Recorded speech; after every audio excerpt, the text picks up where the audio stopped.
Hello guys, for today's vlog, mini vlog or magbara vlog man ngaya.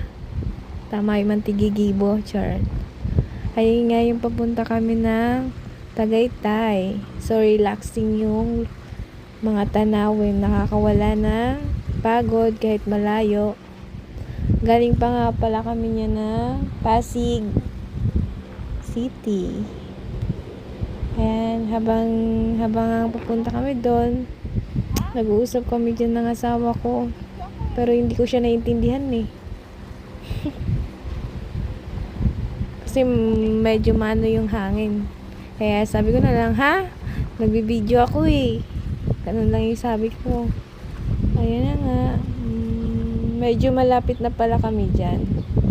Quick lang naman yan kasi babalik din kami pagka siguro mga 3 hours kami pahinga muna, ikot-ikot. First time mo pala makapunta ng Tagaytay. Sobrang maganda siguro to kasi lagi ko siya nakikita sa mga video, yung ibang nagbablog, ganun. Dami nga pala kami nadaanan dyan, nagtitinda ng saging at saka ayan, mga tao din. Charot. Ayan. Ganda no? Parang tahimik na lugar. Ganyan talaga pag probinsya. Ang ganda-ganda. So, ayan lang.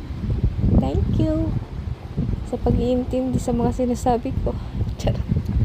Hindi ko nga din naiintindihan yung mga sinasabi ko Bye-bye!